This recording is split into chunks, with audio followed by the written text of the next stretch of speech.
Hey, what's up everyone? My name is Thijs and welcome to DualWielded.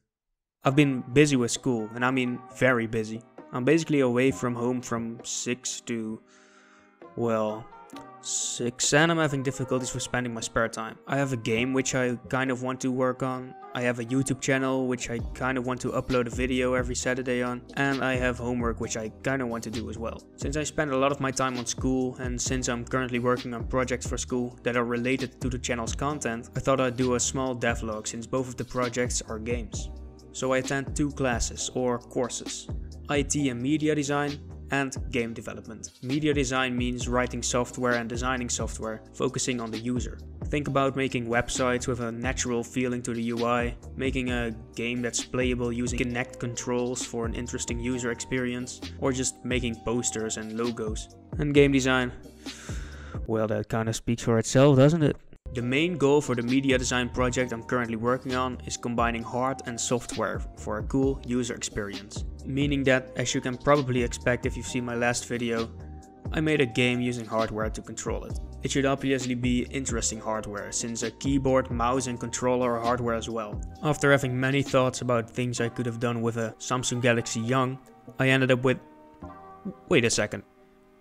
Samsung Galaxy Young? Oh, look at the amount of things that this can do! Oh, look what I can do with it! Oh, look at that! I can make a shake mini game if you want it. You can even tilt it. I can make a tilt mini game. Oh.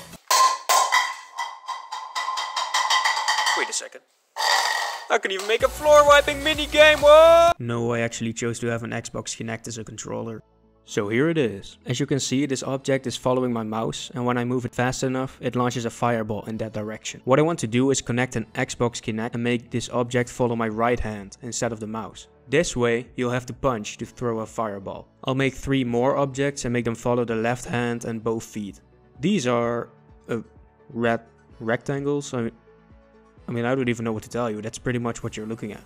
But these represent enemies for now. I want the game to show your body in the middle of the screen when you've connected the Kinect, so the enemies will try to get you and you'll have to punch fireballs to defeat them.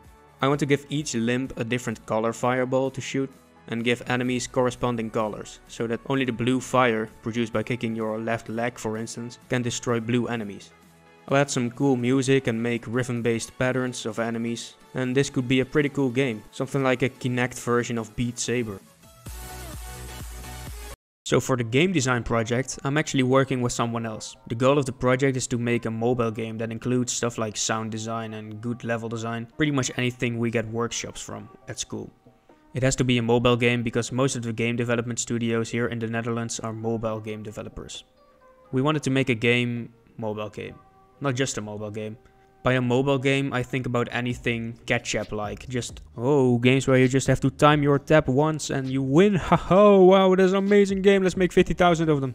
No, I actually mean something like a platformer or a shooter, just a game with actual controls. We thought of a roguelike, bullet hell, dungeon crawler, in which you play as a ghost that dies in one hit and it can't attack.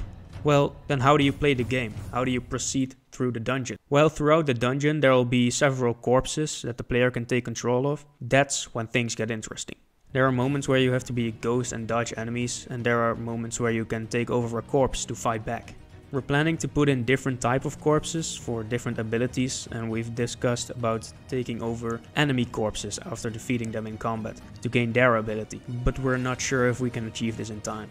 The game auto-aims when you're close enough to an enemy, because we thought the player shouldn't be busy trying to aim and dodge bullets at the same time. Instead, the challenge is to get close enough to an enemy for you to be able to hit him. I've been working on the player and the melee enemies, while my teammate worked on the dungeon door system, the joystick and ranged enemies. The game looks pretty promising, but we only have 3 weeks left, and we can only work for 2 days every week, so that leaves us with about 11 days left. These were the 2 main projects I'm working on for school. As I've said before, I really don't have a lot of time for other projects, especially since the videos for this channel take about 7 hours to fully create. I don't have a lot of time to work on my Metroidvania, which still doesn't have a real name, so for now I'll just call it Half-Life 3. And I hate to say this, but for now I'm cancelling Half-Life 3. I'm just too busy with school to work on the game. Does this mean you can't combine school with game development? No, but combining school, YouTube, Working on a pretty big game and playing Mankini Mania Remastered on a competitive level is pretty difficult to combine. Or well, at least for me. I won't fully cancel the game. It'll stay right where it is, but I just don't feel motivated to work on it for now. Maybe in half a year a random Half-Life 3 devlog will pop up, I don't know. Right now I'm on vacation, so there won't be a video next week. Thanks for watching this one, and I'll see you next time. Bye.